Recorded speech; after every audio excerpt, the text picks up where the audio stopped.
이게 우연의 일치일 순 없다고 생각합니다. 이렇게 바닥을 찍고 올라간 다음에 델타가 천장을 찍을 때, 피크를 찍을 때, 이때가 매수하기 가장 좋은 시기 아니겠습니까? 만약에 이때처럼 바닥을 지나온 지점이었다고 치면 앞으로 한 1, 2년 정도 급등할 가능성이 매우 높은 자리라고 생각합니다. 네, 안녕하세요. 성정길입니다. 만약에 이때처럼 바닥을 지나온 지점이었다고 치면 앞으로 한 1, 2년 정도 급등할 가능성이 매우 높은 자리라고 생각합니다. 지금 시각은 5월 26일 오후 5시 35분입니다.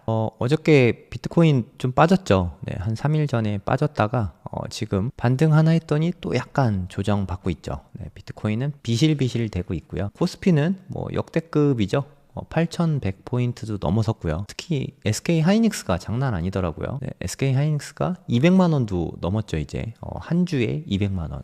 대단한 것 같습니다. 예전에 뭐 한 주에 8만원, 9만원 했던 것 같은데 진짜 어마무시하게 올라간 것 같아요. 2023년에만 해도 7만 3천원이었고요. 얼마 전에 뭐 한 2024년? 뭐 2년 전만 해도 9만 6천원대였는데 지금은 200만원, 한 20배 올랐죠. 20배. 20배 수익 얻으신 분 있는지 모르겠지만, 네, 얻으신 분 있다면 대단히 축하드립니다. 삼성전자는 30만원대 살짝 묶여 있는 것 같아요. 지금 29만 9천원이고, 분위기가 다 좋잖아요. 나스닥도 엄청 다 비싸죠. 애플도 300달러 다시 넘어섰고, 구글도 400달러 근처고요. 최고가 근처죠. 나스닥 지수로 봐도 곧 있으면 최고가를 깰 것 같습니다. 아무튼 다 높은 가격인데 비트코인만 현재 가격이 상당히 안 좋죠. 고점 대비해서도 거의 뭐 반토막까지는 아니더라도 한 30-40% 빠져있는 상태죠. 작년 10월 달에 최고점 찍고 한 반토막까지 빠졌다가 한 52% 빠졌죠. 그리고 현재 좀 반등을 해서 최고점 대비해서는 한 40% 정도 빠져있는 상태입니다. 누군가는 80% 빠질 수 있다, 뭐 70% 빠질 수 있다, 3만 달러 간다, 뭐 그런 이야기도 많이 나오는 것 같아요. 뭐 물론 그럴 수 있겠지만 저는 그럴 가능성이 높지는 않다고 생각합니다. 뭐 분위기상으로 이렇게 돈이 많이 도는데 더 빠질까 싶기도 하고요. 저는 이런 지점이 되게 중요한 지점이라고 생각해요. 한번 이렇게 세게 바닥을 찍은 데 있잖아요. 그렇다고 분할 매수를 할 때 요럴 때 분할 매수하는 건 진짜 무의미합니다. 떨어지는 칼날을 우리가 어떻게 잡겠습니까? 한번 또 충격이 와서 빠진다고 치면 요 부근에서 다시 분할 매수를 하는 게 그게 좀 타당하다고 생각합니다. 떨어지고 있을 때 사는 건 의미가 없죠. 그리고 뭐 지난번 방송에서도 말씀드렸지만 바이 시그널 뜨고 121선 위에 있고 121선에서 지지받고 있잖아요. 분위기는 나쁘지 않습니다. 지금이 어떻게 보면 최저점일 수도 있어요. 네이버에다가 고래 돈공부라고 검색을 하시면 저희 카페가 나오거든요. 카페 글을 제가 오늘도 꾸준히 올리고 있는데요. 이 글도 되게 의미가 있는 것 같아요. 지금 개인들은 비트코인 못 사고 있죠. 네. 뭐 저는 아주 조금씩 계속 꾸준히 사고는 있습니다. 여기에도 제가 가끔 인증을 하는데 뭐 300프로젝트 뭐 이런 거 하잖아요. 이게 어저껜가 올린 글인 것 같아요. 오늘도 샀습니다. 매일 사고 있어요. 뭐 이게 일봉인데 하루하루 매일 사고 있잖아요. 전 지금도 계속 사고 있습니다. 뭐 너나 사라 이런 말씀 많이 하시는데 저는 꾸준히 사고 있습니다. 영어에 압박이 있으니까 밑에 한글 번역본이 있습니다. 그거 보시면 될 것 같아요. 이 숫자가 있는데 이거 좀 같이 보고 해석을 좀 해보시면 좋을 것 같아요. 고래와 개미 사이의 델타다. 델타 뭐 기억하세요? 예, 고등학교 때 좀 많이 배우는데 차이죠. 그러니까 쉽게 말해서 고래 빼기 개미입니다. 고래가 비트코인 사는 양에서 개미가 사는 비트코인 양을 뺀 거예요. 마이너스가 된다는 얘기는 고래보다 개미가 더 많이 산다는 뜻이죠. 지금 보시면 이게 2018년부터 나오거든요. 노란색 차트를 보시면 됩니다. 높을수록 고래가 훨씬 더 많이 사고 있다. 이렇게 보시면 되는데 고래가 매집을 많이 하는 시기를 한번 보세요. 최저점 이후에 요때 엄청 많이 사죠. 여기도 요때 급락이 나왔죠. 코로나 때 급락이 나오고 나서 요때는 뭐 그렇게 어마무시하게 사진 않았던 것 같습니다. 요 지점이 좀 중요한 것 같은데 요때가 블랙락에서 비트코인 현물 ETF 신청했다고 그랬을 때거든요. 그때 고래가 어마무시하게 사는 게 보이시죠. 그리고 요때가 저 되게 중요한 지점인 것 같은데 트럼프가 당선된 다음에 그 다음에 급등을 하잖아요. 급등하기 직전에 고래가 어마무시하게 샀습니다. 그리고 관세 이슈가 끝나고 나서 작년에 한 4월부터 오르기 시작했죠. 그때 고래가 또 어마무시하게 모으기 시작했지 않습니까? 그리고 이게 현재 모습이거든요. 그리고 무엇보다 고무적인 건 역대 최대입니다. 옛날하고 비교해보세요. 물론 이때도 되게 높긴 했는데 지금 최고치를 찍고 있죠. 지금 현재거든요. 그리고 바닥을 찍고 올라가고 있을 때 이 역대 최고치를 찍었거든요. 항상 그랬습니다. 다시 한번 볼게요. 바닥을 찍고 올라갈 때 고래 매집량이 클 때 델타가 크다고 할게요. 델타가 최대치를 찍었을 때 그 이후에 엄청난 급등이 나왔죠. 여기도 마찬가지입니다. 지난 사이클인데 2023년에 바닥을 찍고 상승 중일 때 델타가 최고치를 찍었을 때 이때 매수했다면 어마어마한 상승이 있었겠죠. 그리고 2024년 이때 다 아마 기억하실 텐데 트럼프 총격 사건 있고 뭐 엔캐리 트레이드 청산 문제 있고 했을 때 뭐 되게 변화가 무쌍했거든요. 그러다가 11월쯤 돼서 10월 말 11월 초 이때 요게 좀 중요한 지점인 것 같아요. 요때 고래가 매집을 엄청 한 다음에 그 다음부터 급등이 나왔습니다. 관세 이슈 있었던 그 이후로도 마찬가지고요. 그리고 현재거든요. 이게 우연의 일치일 순 없다고 생각합니다. 이렇게 바닥을 찍고 올라간 다음에 델타가 천장을 찍을 때, 피크를 찍을 때 이때가 매수하기 가장 좋은 시기 아니겠습니까? 이 차트를 보면 그런 생각이 많이 들어요. 디테일한 거 좀 보시면 온체인상으로 보시면 알겠지만 지난주에 MSTR에서 스트래티지에서 한 25,000개 정도 매수를 했어요. 지난주 방송에서 말씀드렸죠. 그리고 1000BTC 이상 1000비트 이상 있는 지갑에서 매수한 양이 47,000개입니다. 2주 동안. 그러니까 스트래티지가 매수한 건 이만큼이고요. 이 전주에도 얼마 안 샀습니다. 뭐 500개인가? 하여튼 25,000개 정도 샀다고 치고 이걸 빼고도 거의 이만큼을 고래들이 더 산 거예요. 이거는 의미가 없다고 생각할 수가 없거든요. 그러면서 이렇게 피크를 찍게 된 겁니다. 1, 2주 사이에 이렇게 5만 개라는 무지막지한 숫자를 모았거든요. 저는 이게 되게 중요한 지점이라고 생각합니다. 지금 공포 탐욕 지수로 봤을 때는 공포 지수가 30 미칩니다. 뭐 한 27인가? 공포 지수가 되게 높은 상태인데 이게 강세 시그널일 수 있다. 이런 의견이라고 보시면 되거든요. 타당성이 되게 높다고 생각해요. 뭐 이렇게 된다고 해서 무조건 오른다. 이렇게 볼 수는 없지만 여러모로 ETF 자금도 유출되는 상태에서 고래들이 이렇게 매수를 했다는 건 의미가 좀 많은 것 같아요. 그래서 뭐 어떻게 될지 모르죠. 뭐 비트코인 시장은 뭐 누가 예측할 수 있겠습니까? 뭐 이러다가 훅 빠질 수도 있긴 한데 이제까지 이렇게 엄청난 피크를 찍었을 때는 늘 상승장이 오긴 했거든요. 물론 요때는 아니었네요. 요때는 바닥 찍고 오른 줄 알았는데 한번 급락이 나왔죠. 아닐 때도 있었습니다. 요때도 코로나 때인 것 같아요. 요때와 요때는 아니었습니다. 요때하고 요때는 피크를 찍었는데 그 다음에 더 큰 급락이 나왔죠. 여기도 마찬가지로 피크를 찍었지만 코로나 때 엄청 빠졌잖아요. 요 정도는 감수해야 됩니다. 단기적으로 큰 하락이 나올 수 있다는 얘기죠. 하지만 뭐 1, 2년 후를 보면 엄청 많이 오르지 않았습니까? 이건 예외가 없습니다. 네, 비트코인 특성이기도 하고 하락장이 지금 찐 바닥인지 어떤진 모르겠지만 지금 매수하기에 나쁘지 않은 시기라는 거죠. 삼성전자를 지금 사기는 좀 어렵지 않습니까? 물론 삼성전자 실적 잘 나오고 앞으로도 계속 오를 여지가 있는 건 맞는데 지금 가격이 30만 원이잖아요. 네, SK 하이닉스 지금 가격이 200만 원이잖아요. 앞으로 어떻게 될지 모르겠지만 높은 가격에 사는 건 그만큼 위험 부담이 있다고 생각합니다. 지난번에도 말씀드렸던 것 같은데 지금 하이닉스를 200만 원 주고 사서 얼마에 파실 계획이십니까? 300만 원? 물론 그렇다고 해도 사실 퍼가 높진 않아요. 지금 뭐 하이닉스 퍼가 7배 정도밖에 안 된다고 합니다. 퍼라는 거는 프라이스 퍼 어닝 레이시오라고 당기순이익분의 시가총액 이렇게 보시면 되는데 이게 7배밖에 안 된대요. 참고로 엔비디아 같은 경우는 뭐 한 30배 정도? 요 정도 되죠. 그런 거에 비하면 너무너무 싸잖아요. 그래서 뭐 한 300만 원 간다고 해도 10배 정도밖에 안 되니까 싸다고 할 수 있죠. 하지만 실적이 꺾이면 주가가 되게 많이 굴러 떨어지게 되거든요. 그러니까 비트코인이 이렇게 반토막 나듯이 위험 부담을 안고 사야 되니까 좀 위험하다고 생각합니다. 투자는 지금 같은 때 아무도 관심 없을 때 투자하는 게 정석이라고 생각합니다. 지금이 바닥인 거를 이것만 봐도 알 수가 있습니다. 이건 거래소별로 스팟 트레이딩 볼륨 이렇게 써 있잖아요. 그러니까 현물 거래량입니다. 선물 투자 빼고요. 현물만. 업비트는 삭제를 했는데 이게 단위가 틀려서 그렇게 한 것 같아요. 업비트도 거래량이 꽤 많은 편인데 그거를 빼고 뭐 바이낸스랑 바이비트 얘네들이 좀 많거든요. 바이낸스, 바이비트. 노란색이 바이낸스고요. 여기서 이 살구색 요게 바이비트라고 보시면 됩니다. 코인베이스까지 해서 얘네 3개 거래소가 대부분을 차지하죠.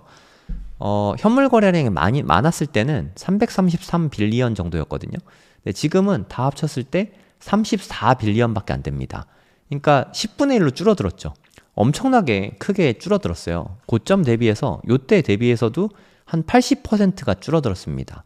작년 10월에 이때가 최고점이잖아요. 126K 찍었을 때 12만 6천 달러 찍었을 때 이때가 최고점인데요. 그때 대비해서도 지금은 상당히 많이 떨어져 있습니다. 한 81%가 폭락했다고 나오죠. 네, 현재 이렇습니다. 투자를 이럴 때 하는 게 맞지 않을까요? 그러면 여러분들은 이럴 때 투자하고 싶으세요? 네, 이때 투자했으면 마이너스 50%, 52% 이렇게 두드려 맞았겠죠. 그래서 비쌀 때 투자하기보다는 지금같이 좀 쌀 때 투자하는 게 여러모로 이득이라고 생각합니다. 비트코인 투자를 아예 안 할 거면 뭐 그냥 안 하면 되는데 만약에 하실 거라면 지금 매수하기에 나쁘지 않은 지점이라고 생각합니다. 뭐 늘 드리는 말씀이지만 그래도 단기에 빠질 수는 있으니까 분할 매수로 접근하는 게 정석이라고 생각해요. 네, 저도 아까 보여드렸지만 한 방에 다 사면 안 됩니다. 이렇게 꾸준히 분할해서 계속 매수를 해야 돼요. 올라도 떨어져도 계속 매수를 하시다 보면 평균 단가로 이렇게 정해지지 않겠습니까? 나중에 뭐 때가 돼서 오르게 되면 평단은 여기 있는데 이만큼의 수익을 가져갈 수 있으니까 그 또한 이득이라고 생각합니다. 네, 이건 우리 고등학교 때 정규분포 배우잖아요. 정규분포, 이 점선 부분을 보면 정규분포 그래프를 그리는 걸 볼 수 있는데, 네, 여기가 모평균이죠. 여기가 M이고, 근데 현재가 여기에 있다고 합니다. 여기에 계산을 해보면 마이너스 1.36 시그마래요. 계산을 해보면 여기 안에 들어갈 확률이 한 0.07밖에 안 됩니다. 7%밖에 안 된다는 거죠. 정규분포상으로 이렇게 대입을 해봤을 때 현재는 역사상 한 7%, 하위 7%에 해당하는 아주 저렴한 구간이라는 의미거든요. 아마 제 생각에 이게 여기를 한 6만 달러 정도에 놓은 것 같아요. 뭐 그렇게 해봤을 때 요 정도다 이렇게 계산을 한 것 같거든요. 리퀴더티 밸류에이션 디스트리뷰션 뭐 이렇게 써 있는데요. 유동성을 바탕으로 한 그 밸류를 해서 분포를 나타냈다 뭐 이런 의미라고 보시면 될 것 같습니다. 그래서 유동성 적정가치 모델 이렇게 써 있는데 밸류에이션은 적정가치라고 해석한 거고요. 같은 의미라고 보시면 됩니다. 이렇게 비교를 해봤을 때 75% 정도, 약 4분의 3 정도가 적정가치에 있다. 4분의 3 정도, 그러니까 여기에 해당하겠죠. 요게 한 75%를 차지한다는 거죠. 그럼 나머지가 25%를 차지하는데요. 요쪽이 한 12.5% 되겠죠. 요쪽이 한 12.5% 될 거고, 그걸 계산해 봤을 때 요 중에서도 뭐 여기 반, 여기 반, 요 정도라고 보시면 됩니다. 그러니까 지금은 정말 저렴한 상태라는 거죠. 그러니까 내가 꼭지에 산 거를 100이라고 하고요. 가장 싸게 산 거를 0이라고 하면 지금 바닥은 아니에요. 네, 바닥에 살려면 6만 달러를 정확하게 딱 찍어서 사야 되는데 그건 불가능하잖아요. 지금 현재는 하위 7%. 이 정도면 매수하기에 괜찮지 않나요? 물론 발바닥은 아니지만 복숭아뼈? 발목 정도는 되는 것 같습니다. 발목에서 못 사는 사람이 어깨에서 샀다가 또 다시 물리고 뭐 그럴 수 있겠죠. 비트코인을 투자를 안 할 거면 모르겠지만 비트코인에 투자를 하실 거면 발목에서 사는 게 맞지 않을까요? 네, 유동성 적정가치 모델로 봤을 때 지금은 매수하기에 아주 좋은 타이밍인 것 같습니다. 매수할 돈이 없다 하시는 분은 지금 비트코인을 갖고 있으시면 그냥 그거 갖고만 있으셔도 충분하다고 생각합니다. 단기에 빠질 수 있으니까 그러면 선물로 레버리지 써서 사야 되냐? 그거는 위험합니다. 다 없어질 수 있으니까 현물만 사세요. 현물만. 저는 아까 그분이 올린 또 다른 자료인데요. 되게 좀 흥미로웠어요. 이거를 이렇게 본 적은 저도 없었는데 여기 보시면 수량이 나왔죠. 비트코인은 현재 2천만 개입니다. 네, 20 밀리언이라고 생각하시면 되는데요. 이때는 2014년에는 수량 자체가 별로 없었어요. 네, 지금보다 훨씬 적었습니다. 이때 손바뀜이 일어난 양이 한 800만 개. 그리고 여기가 2018년에 손바뀜이 일어난 게 한 1300만 개 정도 되는 것 같아요. 그리고 2021년에 손바뀜 된 게 한 1500만 개. 그리고 이번에도 1500만 개. 요 정도 손바뀜이 일어났다는 거죠. 2천만 개 중에서 1,500만 개. 되게 많이 손바뀜이 나타났죠. 이것도 되게 중요한 부분이라고 생각합니다. 오지고래들이 진짜 많이 팔았어요. 물론 이때 더 많이 손바뀜이 나타나긴 했는데, 이때도 팔지 않았던 뭐 조 단위로 몇만 개씩 갖고 있던 그런 고래들이 작년에 진짜 많이 팔았습니다. 2025년에 솔직히 우리 2억은 넘을 줄 알았잖아요. 2억도 못 넘고 빠진 데는 오를만 하면 오지고래가 팔고 오를만 하면 또 다른 오지고래가 팔고 이게 좀 반복됐거든요. 이게 개인적으로는 좀 아쉽습니다. 그리고 갑자기 10월 7일이 되니까 갑자기 사이클 이론에 딱 맞게 후두둑 하고 떨어졌거든요. 네, 그것도 우연의 일치치고는 참 특이한 것 같습니다. 아무튼 현재 손바뀜이 매우 많이 일어났습니다. 근데 중요한 거는 손바뀜이 일어난 이후에 그 뒤에 어떻게 됐는지 우리 좀 다 알지 않나요? 이렇게 손바뀜이 많이 된 다음에 그 다음에 대단히 많이 올랐죠. 이렇게 다 빠진 다음에 그 다음에 하락장을 겪고 그 다음에 엄청난 상승이 있었습니다. 이번에도 마찬가지죠. 손바뀜이 최고점까지예요. 최저점부터 최고점까지 한 1,500만 개 손바뀜이 일어났고요. 그리고 후두둑 빠졌잖아요. 앞으로는 또 이런 상승이 3년 동안 나타날 수 있는 그런 자리라고 볼 수 있죠. 그럼 찐바닥은 지난 거냐? 뭐 그럴 가능성이 꽤 높다고 생각하는데 그건 누구도 알 순 없죠. 하지만 바닥을 지났거나 바닥 근처까지는 도달해 있는 것 같습니다. 요런 때 안 사면 언제 사겠어요? 지금 되게 뭐 분위기 좋다 이렇게 봐도 될 것 같습니다. 뭐 제가 이거는 대충 설명해 드렸으니까 참고해서 한번 보시면 될 것 같습니다. 네, 그리고 아까 잠깐 말씀드렸는데 요즘에 비트코인 현물 ETF가 계속 순유출 중입니다. 여기가 올해 5월 7일이거든요. 이달 초죠. 이달 초부터 시작해서 계속해서 순유출이 일어나고 있죠. 좀 심각하게. 이렇게 많이 순유출되고 있는데 가격이 잘 버티고 있는 것도 진짜 용합니다. 아이비트는 그동안 빠져나가는 게 별로 없었거든요. 근데 이번에는 아이비트가 주도해서 엄청난 물량을 팔아 제꼈습니다. 그럼에도 불구하고 아직도 살아있다는 게 정말 저는 오히려 그게 더 기적이라고 생각해요. 그럼에도 불구하고 이렇게 많이 빠져나가고 있는데 그런데도 지금 비트코인 가격이 잘 버티고 있지 않습니까? 어마무시하게 던졌는데 그 부분을 생각해보면 좀 팔 사람들은 이제 다 판 건가? 고래들은 매집하고 있다고 하던데 그러면 상승 추세의 전환을 기대해 볼 수 있나? 뭐 그런 생각도 좀 듭니다. 이렇게 하루도 빠짐없이 매일같이 팔고만 있거든요. 이 기간이 지나면 또 다시 순유입이 들어올 거예요. 뭐 일시적일지 모르겠지만 일시적이라도 일단은 들어올 거라고 생각합니다. 그럼 그때가 되면 적어도 한 9만 달러 근처까지는 올라갈 수 있는 그런 자리인 것 같습니다. 단기에 최고점인 12만 6천 달러를 바로 넘을 수는 없겠죠. 하지만 이게 7일 이동 평균이라고 하네요. 매일매일이 아니라 7일 선으로 하면 당연히 다 음수겠죠. 네, 그렇게 보시면 되겠습니다. 네, 마지막으로 크립토컨트의 게시글 보여드리고 마무리하도록 하겠습니다. 이게 되게 멋있는 말인 것 같아요. Opportunity rise where fear ends. 두려움이 끝나는 곳에 기회가 있다. 되게 멋있지 않습니까? 기회는 공포가 끝나는 곳에 있다. 지금 아직 공포가 끝나지 않았죠. 네. 웅달님이 예전에 말씀 많이 하셨던 것 같아요. 비트코인은 걱정의 벽을 타고 오른다. 뭐 이런 얘기 되게 많이 했거든요. 근데 시간이 되게 빠른 것 같아요. 네, 벌써 5월 말이지 않습니까? 그럼 거의 한 8개월 됩니다. 8개월. 작년 한 10월이었잖아요. 작년 10월 초였습니다. 벌써 5월 말이니까 10, 11, 12, 1, 2, 3, 4, 5 해갖고 벌써 8개월이나 지났습니다. 사이클 이론대로 한다고 해도 하락이 더 이어진다고 해도 꼴랑 4개월밖에 안 남았거든요. 그럼 지금부터 6개월 동안 분할 매수 한다고 치면 그건 뭐 최상이지 않습니까? 뭐 예를 들어서 내가 1억이 있는데 비트코인을 사고 싶다. 그러면 200일에 나눠서 매수를 하면 됩니다. 그럼 하루에 한 50만 원씩 사면 되겠죠. 50만 원씩 200일 동안 매일매일 사면 딱 1억이 되거든요.